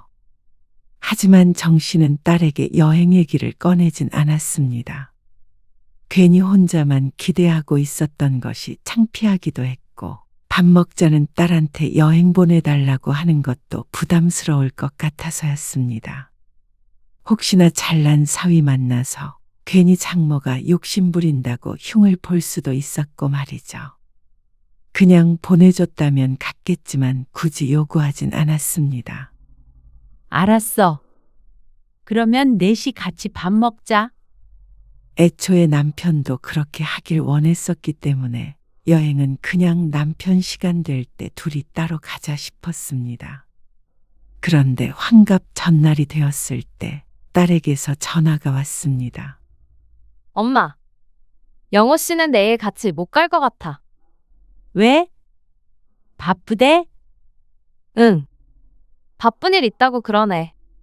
아무리 바쁜 일이라도 미리 약속이 돼 있던 장인어른 환갑에도 모서나 싶긴 했습니다. 섭섭한 건 당연했습니다. 하지만 오죽하면 모서겠나 하는 생각이 들기도 했습니다. 알았어. 어쩔 수 없지. 그리고 다음날 정 씨는 어느 횟집에서 딸과 만났습니다. 오늘 내가 쏠게. 호기롭게 외치는 딸을 보고 정 씨 부부는 웃었습니다. 메뉴를 보니까 남편이 좋아하는 회 종류도 있었고 정 씨가 좋아하는 초밥들도 다양했습니다. 엄마랑 아빠는 이거랑 이거. 그리고 이것도 시킬까? 그래도 남편의 환갑을 기념하려고 만난 건데 푸짐하게 시켜서 먹어야겠다 생각했습니다. 그런데 딸이 대꾸했습니다. 너무 많지 않나? 셋이 이게 많어? 회는 엄청 조금씩 나올걸? 일단 이거랑 이거. 2개만 시킨 다음에 더 시키자. 딸은 초밥 한 접시와 회 작은 접시 하나를 가리켰습니다. 셋이 먹기에는 적어 보였습니다. 그래. 먹고 더 시키면 되지. 처음부터 막 시키면 맛없잖아. 알았어요. 남편도 말리니까 정씨는 고개를 끄덕였습니다. 그런데 회는 정말 작은 접시에 나왔고 초밥도 몇 조각 되지 않았습니다. 정씨가 양이 많은 편은 아닌데 혼자서도 먹을 수 있겠다 싶었습니다. 그러지 말고 여러 개 같이 나오는 걸로 세트 같은 거 없어?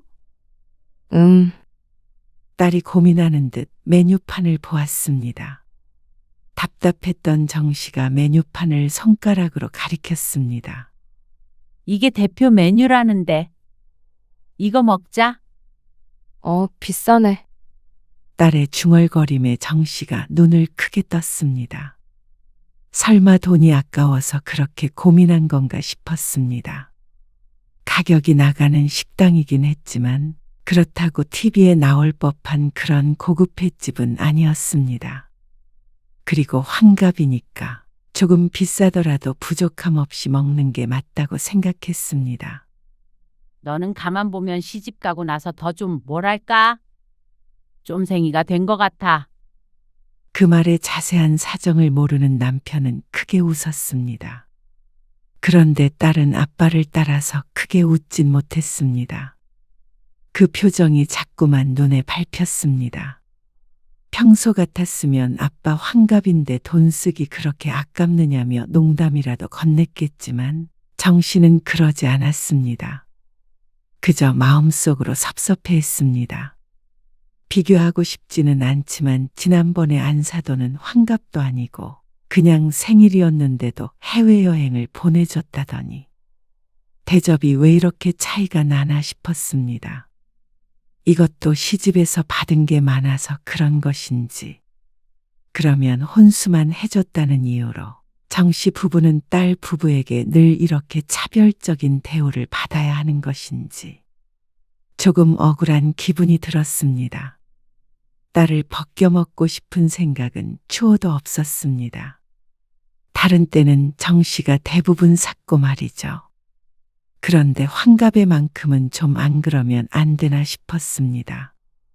그런데 식사를 마치고 계산을 하려는데 딸이 지갑을 열더니 카드 한 장을 꺼내고 휴대폰을 같이 내밀었습니다. 반은 카드로 해주시고요. 반은 여기 핸드폰으로 해주세요. 의아하게 쳐다보고 있자 딸이 무슨 세금 때문이라고 얼버무렸습니다. 그런데 남편이 먼저 나가고 화장실에 들렀을 때 딸이 사위와 통화하는 소리를 듣게 됐습니다. 문자 갔어. 얼마 안 나왔지. 알았어, 선물. 선물은 그냥 식사한 걸로 대신하는 거지, 뭐. 사위의 카드였는지 보고를 하고 있는 것 같았습니다. 그런데 얼마 안 쓴 거를 강조하는 게 너무 기분이 상했습니다. 역시나 메뉴판을 보고 망설인 게 정말로 망설인 것이 맞았던 모양이었습니다. 딸이 전화를 끊고 돌아서자 정씨가 딸에게 따져 물었습니다. 너는 아빠 환갑에 돈 쓰는 게 그렇게 아까워? 아까 묻지 못했던 말을 이제야 물었습니다. 그러자 딸이 깜짝 놀라며 언제 왔냐고 물었습니다. 언제 온 게 중요해? 박서방도 돈 조금만 쓰래. 집 안 해줬으니까? 그런 게 아니고. 그런 게 아니면 뭐야? 그런데 딸의 얼굴이 갑자기 어두워졌습니다. 화가 났던 정씨도 영문을 몰라 쳐다보고 있자 딸이 우울한 말투로 말을 했습니다. 사실 눈치 보여서 그래. 뭐가 눈치 보이는데? 돈 안 벌고 집에 있으니까. 밖에서 돈 쓰기 눈치 보여. 세상에 근 몇 년간 들었던 말 중에서 가장 황당한 말이었습니다. 집에 돈이 없는 것도 아니고 또 자의로 직장을 그만둔 게 아닌데 무슨 눈치가 보인다는 건지 몰랐습니다. 돈 쓰고 취미 생활하며 지내라고 집에 주저앉힌 것이 아닌 모양인지 이해가 가지 않았습니다. 네가 눈치를 그냥 보는 거야? 아니면 박서방이 눈치를 주는 거야? 그게 가장 중요했습니다. 그런데 딸은 대답하지 않고 고개를 숙였습니다. 그 모습을 보자 억장이 무너지는 것 같았습니다. 8살이나 어린 여자, 손에 물 한 방울 안 묻히겠단 말로 꼬셔서 결혼해서 직장도 그만두게 했으면 다른 건 몰라도 돈 때문에 눈치는 주지 말아야 하는 거 아닌가 싶었습니다. 박서방 요새 힘드니? 돈 못 벌어? 그건 아니고 자꾸 아껴 쓰라고 그러고 카드로만 생활비를 주니까. 뭐? 현금을 하나도 안 줘? 현금으로 쓰려면 어디다 쓰는지 일일이 말하고 타서 써야 해. 그리고 시어머님도. 시어머니도 뭐? 남편이 힘들게 번 돈 허투루 쓰지 말라고 자꾸 그러시니까. 내가 주눅 들지. 기가 막힌 말이었습니다. 남자든 여자든 누가 돈 관리를 하던지 상관은 없지만 적어도 생활비 타 쓰는 사람이 돈 때문에 주눅들다는 말을 하게끔 만들면 안 되는 것이었습니다. 시어머니까지 나서서 그런 말을 했다고 하니까 어처구니가 없을 수밖에 없었습니다. 그러니까 여태 딸의 행동들이 이해가 갔습니다. 자꾸만 용돈을 달라고 하기에 돈도 많은 애가 왜 이러나 싶었지만 이유가 있었습니다. 나도 개인적으로 돈 쓸 때가 있잖아. 친구 결혼식이나 개인적인 거 살 때도 그렇고. 그럴 때마다 자꾸 뭐라고 하니까. 내가 모아둔 돈이라도 있어야지. 직장 다니면서 모았던 거는 결혼하면서 이것저것 소소하게 집 꾸미고 하면서 다 썼단 말이야. 그러면서 딸도 그럴 줄은 몰랐다고 하소연했습니다. 대놓고 너는 돈 쓰지 말라고 구박하는 건 아닌데 자꾸만 어디에 썼는지 확인하고 캐물어서 돈 쓰기가 무섭다고 했습니다. 근데 진짜로 영우 씨가 아빠한테 돈 많이 쓰지 말라고 한 건 아니야. 그냥 내가 돈도 안 버는데 남편 카드로 몇십만 원 긁으려니까 좀 그래서. 혹시라도 왜 이렇게 비싼 거 먹었냐고 그러면 나도 좀 기분이 그렇잖아. 어떻게 이런 생각까지 하면서 사는지 몰랐습니다. 정씨는 기가 막혀서 말이 잘 나오지 않았습니다. 마음 편히 살겠다더니 차라리 회사에 다니는 게 훨씬 나았을 것이었습니다. 그러면 남편이 참견하지 않을 돈은 다달이 생겼을 테니 말이죠. 그러고 어떻게 지내? 왜 눈치를 보는 거야? 돈 안 벌어온다고 주부가 하는 일이 없어? 그냥 돈 얘기 몇 번 들으니까 내가 주눅 들어서 그런 거지 뭐. 그러니까 왜 주눅이 드냐고. 당당히 말해. 남편 눈치 보여서 식당에서 결제하는 것까지 보고하고 눈치 보기 싫다고 해. 영우 씨가 보고하라고 한 거 아니야. 그렇게 하게끔 행동을 한 거잖아. 어쨌거나 정씨가 화를 내자 딸이 당황해하며 달랬습니다. 하지만 정말 분이 안 풀렸습니다. 왜 그렇게 사람을 치사스럽게 만드는 것인지 몰랐습니다. 엄마가 일단 100만 원 보내줄게. 우선 그거 넣었어. 그리고 박서방이랑은 무조건 똑바로 대화 나눠. 정씨는 애써 화를 가라앉혔습니다. 정씨가 흥분한다고 될 문제가 아니었습니다. 딸이 사위랑 해결해야 하는 것이었습니다. 알았어. 딸은 얼굴을 일그러뜨렸습니다. 남편에게도 차마 말하지 못했습니다. 얼마나 마음 아파할지 뻔히 보였습니다. 그런데 그 뒤로도 해결되는 게 아무것도 없었습니다. 엄마, 나 급하게 학교 선배 돌잔치에 가야 하는데 20만 원만 보내주면 안 돼? 딸의 말에 정씨가 침묵했습니다. 그러자 딸이 안절부절 하지 못했습니다. 지난번에 아는 사람 결혼식이 있었는데 이번에 또 돌잔치 있다고 그러면 좀 그렇잖아. 딸의 변명에 정씨는 한숨을 푹 내쉬었습니다. 도대체 이게 말이나 되는 상황인가 싶었습니다. 전업주부라도 가야 할 일이 생기면 가는 거고 축의금을 내면 되는 것이었습니다. 그 정도 사회생활할 돈도 안 준다면 남편을 잡아야 했습니다. 경제적으로 어려워서 무조건 아껴야 하는 상황이라면 모르겠지만 그게 아닌데 왜 그렇게까지 아내를 기도 못 펴게 하는 것인지 이해가 안 갔죠. 이번만 부탁해. 엄마. 응?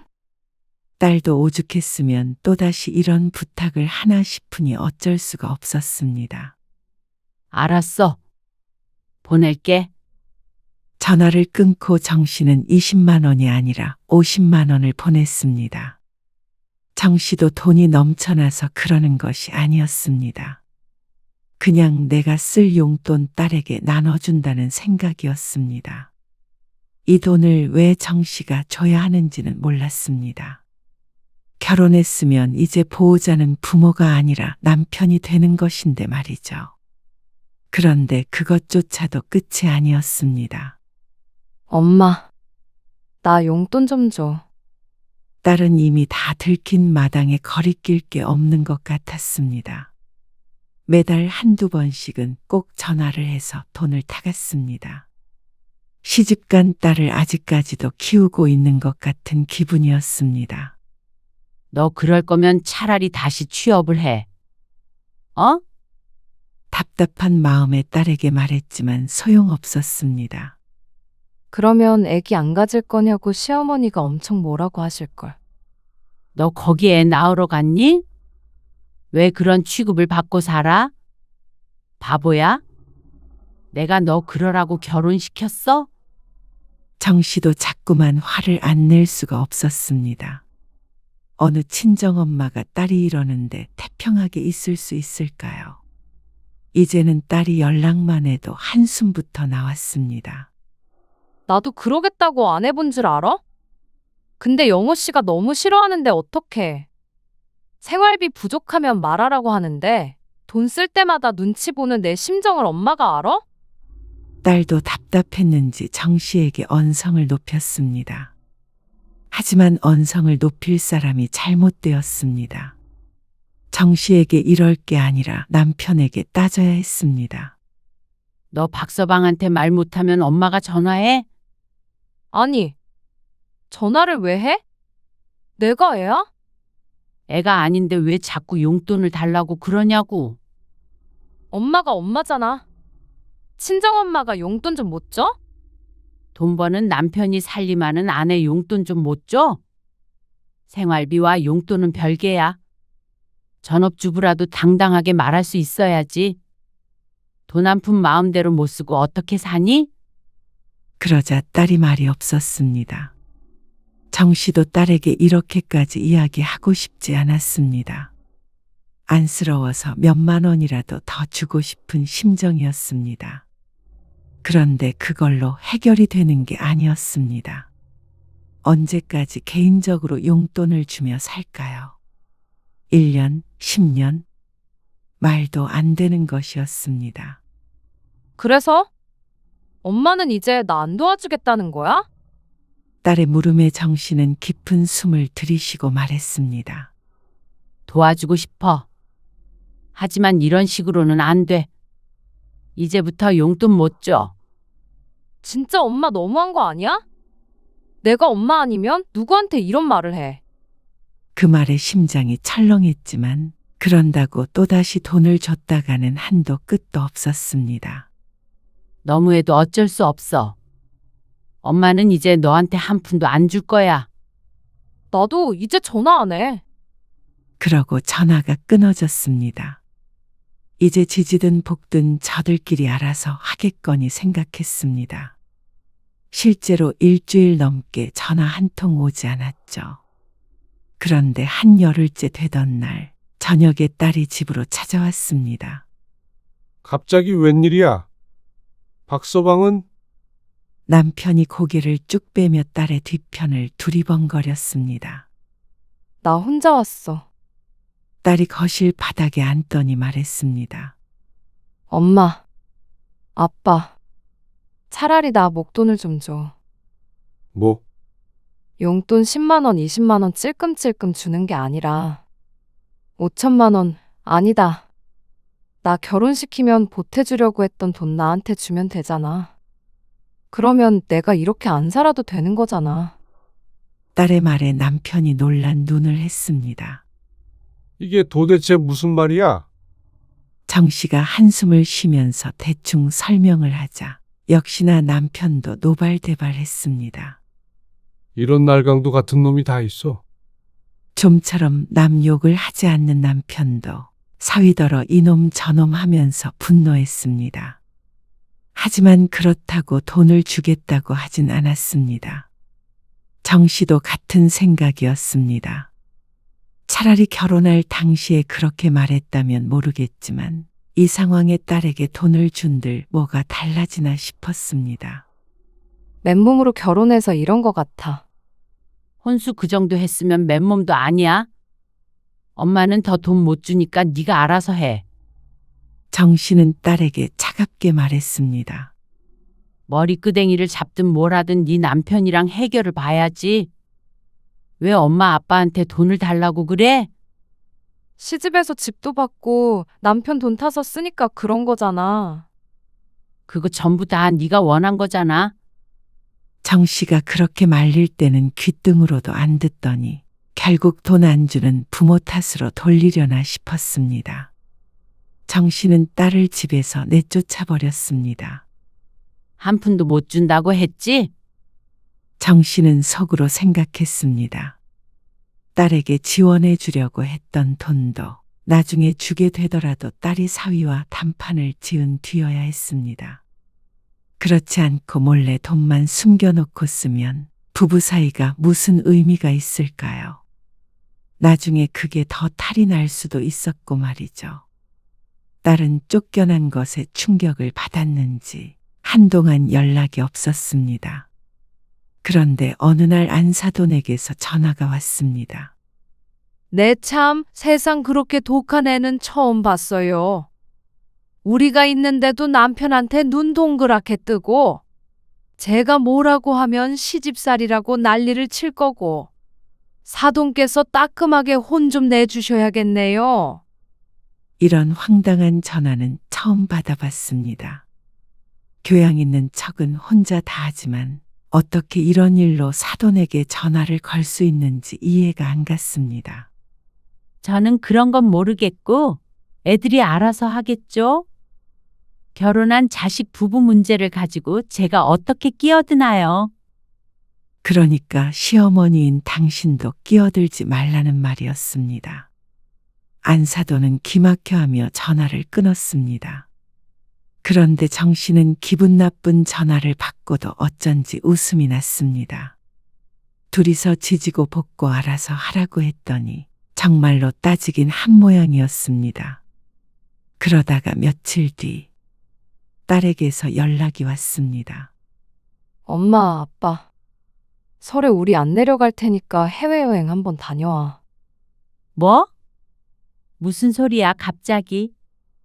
시어머니만 해외여행 보내드리고 아빠 환갑 그렇게 보낸 거 내가 두고두고 가슴 아팠어. 너 무슨 돈으로? 무슨 돈이긴. 남편 돈이지. 아니, 우리 돈이지. 잘 해결이 된 거야? 아주 시집에서 뒤집어 엎어버렸지. 이제 시집이랑 처가랑 뭐든 똑같이 하기로 했어. 일단은 생활비랑 낯쓸 돈은 따로 주기로 했고. 그게 과연 다 해결이 된 건가 싶었습니다. 근본적으로 해결된 건 없어 보였습니다. 어쨌거나 남편에게 의존할 수밖에 없을 테니 말이죠. 그런데 딸이 여러 가지 반가운 소식을 전했습니다. 엄마, 그리고 나 임신했어. 뭐? 정말? 응. 사실 이혼 생각도 잠깐 했는데 애 생기니까 마음이 좀 달라지더라. 그래서 한 번만 더 돈 때문에 내가 눈치 본다고 느끼면 애 데리고 도망가 버린다고 했어. 그리고 그때 가서도 그러면 정말 나 이혼도 감수할 생각이야. 아참, 그리고 애 낳고 두돌되면 나도 다시 취업하기로 했고. 정 씨는 손주가 생겼다는 말보다 그 말이 더 반가웠습니다. 내가 번 돈은 터치하지 않기로 했어. 나도 너무 억울한 거야. 내가 이 집에 뭐 팔려온 것도 아니고 이제 돈 때문에 서럽기도 싫어. 근데 영우 씨는 전혀 그럴 리도 없었다고 싹싹 빌었어. 진작 말해볼 걸 그랬다. 그러면서 남편이 벌어오는 돈을 당당하게 쓰기로 했다고 했습니다. 전업주부가 죄인은 아니라면서 말이죠. 그제서야 정 씨는 안심할 수 있었습니다. 어떤 방식으로든 제 권리를 되찾았다고 하니까 다행이었습니다. 물론 앞으로도 계속 그럴지는 지켜봐야겠지만 적어도 그 전에 우울한 딸의 모습은 더 이상 없는 것 같았습니다. 전에 달라고 했던 돈은 혹여나 모를 나중에 딸의 미래를 위해 가지고 있을 생각이었습니다. 딸도 이제 그 돈을 달라고 하지는 않았으니 말이죠. 그러니까 해외여행 가. 알겠지? 딸의 말에 웃었습니다. 해외여행을 가든 안 가든 이제는 별로 중요하지 않았습니다. 딸이 제대로 된 대접을 받고 산다면 그걸로 됐다고 생각했죠. 무엇보다 딸이 스스로 목소리를 낼 수 있게 된 것이 가장 다행이라고 생각하며 정 씨는 비로소 마음의 짐을 내려놓을 수 있었습니다.